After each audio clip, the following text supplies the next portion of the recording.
हम सब लोग एक हैं और हम सभी लोगों का जो भी कुछ है, जो स्थितियां हैं, सब एक है। एक दूसरे से मिलकर सहयोग की भावना के अनुसार रहना चाहिए। ये गलत बात है। ये कुंठित मानसिकता के लोग हैं जो ऐसा वैसा भड़काते हैं और सारी बातें होती नहीं। जो भी हमने आपसे एक ही कहा ना, शरीर के सारे अंग हैं, एक भी अंग कट जाएंगे तो उसका महत्व।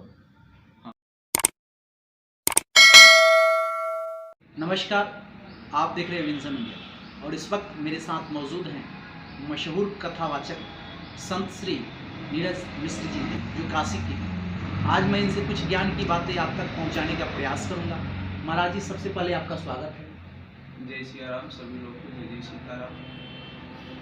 महाराज जी, मैं ये जानना चाहता हूँ कि सनातन धर्म के बारे में थोड़ा बताने का प्रयास कीजिए। सनातन धर्म किसे कहते हैं, सनातन धर्म की उत्पत्ति कैसे हुई, इसके बारे में थोड़ा बताने की कृपा करें। देखिए, ये जो सनातन है ये हमारे ब्लड से रिलेटिव है जी, ठीक है। जब से सृष्टि आरंभ हुई है तब से इस धर्म का निर्माण हुआ है। और रही बात धर्म की जी, तो अभी सारे लोग कह रहे हैं मेरा ये धर्म है, मेरा ये धर्म है, मेरा ये धर्म है। लेकिन मैं आपसे निवेदन करूं कि सृष्टि पर जितने मानव हैं सबका धर्म एक है। संप्रदाय अलग हो सकता है जी, लेकिन धर्म किसी का अलग नहीं जी। हमारा सनातन कहता है कि आप सत्य बोलो जी। तो जिसको आप धर्म मानते हो, जिसको लोग धर्म मानते हैं, क्या उसमें कहा जाता है कि झूठ बोलो? जी नहीं। हमारे सनातन धर्म में कहा जाता है कि श्रेष्ठ जनों की सेवा करो, माँ पिता की सेवा करो, सत्कार करो। जी। इसमें कहा जाता है कि सब लोग स्वीकार करते हैं इस बात को। जी। तो जब सारे लोग सत्य को स्वीकार कर रहे हैं, सत्य की बात जो है उसको स्वीकार कर रहे हैं, सेवा भाव को स्वीकार कर रहे हैं, तो उनका धर्म कहाँ से अलग होगा? इसलिए हमें ऐसा लगता है कि सृष्टि में जितने मानव हैं सबका धर्म एक है। संप्रदाय अलग हो सकता है, धर्म सबका एक ही, धर्म सबका एक है, मानव धर्म सबका है। लेकिन फिर तो धर्म के नाम पर लोग अलग अलग नज़र से एक दूसरे की आलोचना भी करते रहते हैं बराबर। ऐसा क्यों होता है? ये सब देखिए संकुचित मानसिकता की बातें हैं जी, ठीक है। और जहाँ पर संकुचित मानसिकता है वहाँ पर तो भाई ये मेरा है, ये आपका है, ये आपका है, कुछ भी नहीं। सब प्रभु की कृपा है, सब प्रभु का है और सब प्रभु की संतान है। अच्छा, जो वर्ण व्यवस्था है, उस वर्ण व्यवस्था के बारे में थोड़ा बताने का कृपा करें कि मतलब वर्ण के बंटवारा जो कैसा हुआ है, वर्ण के बारे में थोड़ा बताइए। देखिए, गीता में भी कहा गया है चातुर्वर्ण में कर्म के आधार पर वर्णों का निर्माण हुआ है। हमारे वेद भी कहते हैं कि ब्राह्मणों से मुखमा सीत बाहु, हमारा मुख ही ब्राह्मण है। ब्राह्मणों से मुखमा सीत बाहु राजन्य कृत ऊरु ददस्य गदवैश्य पदभ्याम शूद्रो अजायत। हमारी भुजा ही क्षत्रिय है, कमर ही वैश्य है और पैर ही शूद्र। चारों वर्ण का मतलब कर्म क्या है? तो ये जो चारों वर्ण हमारे शरीर में है, मुख है, हाथ है, कमर है और पैर जी। मुख है ज्ञानार्जन जी, उपदेश जी, आदि हमारे जो मुख हैं, ब्राह्मण वर्ण है, इनका बताएगा। क्षत्रिय है राजधर्म जी, पालन करना, प्रजा की रक्षा करना, सेवा करना, ये हुआ। वैश्य व्यापार संबंधी, पदभ्याम शूद्रो अजाय, सेवा भाव जी, ठीक है। सबका अपना महत्व है जी। किसी भी एक को हटा दिया जाए तो सृष्टि नहीं रह पाएगी। जितना महत्व मुख का है उतना ही महत्व पैर का है जी, उतना ही महत्व हमारे कमर का है, उतना ही महत्व हमारे भुजा का है। सभी जैसे मकान बना हुआ है, इसमें जितने पिलर लगे हैं सबकी अपनी अपनी भूमिका है और सबका अपना अपना एक महत्व है। किसी एक को हटा देंगे तो क्या मकान रुकेगा? नहीं रुकेगा। उसी प्रकार से ये हमारी सृष्टि के ये जो चार वर्ण है, ये चार स्तंभ है जिस पर संपूर्ण सृष्टि चल रही है, ठीक है। और इसमें को बड़ छोट कहत अपराधो, किसी को छोट नहीं, सब अपने आप में जिस जो जहाँ है वहाँ उसका महत्व है, ठीक है, सबका महत्व। अच्छा, जब वेद में चार वर्ण बताया गया है तो आज वर्तमान में अनेकों जातियां देखने को मिलती है, ये कैसे हो गया?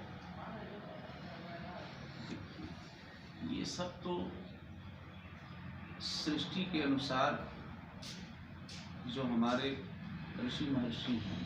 ऋषि महर्षियों के आधार पर ये जातियों का कर्म के अनुसार निर्माण होती है। जो जैसा जैसा कर्म करते हैं उसके आधार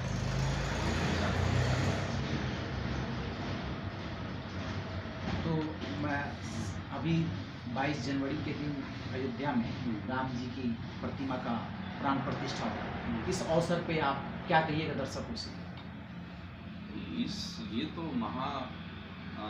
क्या उत्सव है जी हम सभी का। जी हमारे प्रभु आ रहे हैं, इसके लिए तो हम चाहेंगे कि पूरे भारतवर्ष ही नहीं बल्कि संपूर्ण विश्व इस उत्सव को महा उत्सव स्वीकार करे और इसमें खूब आनंद वो करे, क्योंकि प्रभु आ रहे हैं। इससे बड़ा सौभाग्य क्या होगा? 550 वर्षों बाद इतनी प्रतीक्षा के बाद प्रभु का आगमन होगा। अच्छा, ये तो परम सौभाग्य है हम सभी का। अच्छा, विभिन्न जाति वाले लोग, जितने भी लोग जाति के हैं, तो एक दूसरे की आलोचना करते रहते हैं और अपने जो जिस जाति में अपनी जाति के अलावा दूसरी जाति को थोड़ा अलग नज़र से लोग देखते हैं। तो ये जो फुटमत है, इस पर आप क्या कहिए? देखिए, ये फुटमत केवल राजनीतिक कारणों से पैदा हुई जी, ठीक है। केवल यह राजनीतिक कारण से पैदा हुई, इसमें वो नहीं है। हम सब लोग एक हैं और हम सभी लोगों का जो भी कुछ है, जो स्थितियां हैं, सब एक है। एक दूसरे से मिलकर सहयोग की भावना के अनुसार रहना चाहिए। ये गलत बात है। ये कुंठित मानसिकता के लोग हैं जो ऐसा वैसा भड़काते हैं और सारी बातें होती नहीं। जो भी हमने आपसे एक ही कहा ना, शरीर के सारे अंग हैं, एक भी अंग कट जाएंगे तो उसका महत्व। हाँ, अब पैर है, पैर को आप सोचिए कि सिर का काम करे तो नहीं कर पाए। सिर को सोचिए कि पैर का काम करे तो नहीं कर पाए। जो जिसके लायक है वही काम। हाँ, सबका अपने आप में महत्व है और सबकी अपनी अपनी भूमिका है। अंत में आप दर्शकों से क्या कहना चाहिएगा? अंत में सभी से हमारा यही अनुरोध होगा, प्रार्थना होगा,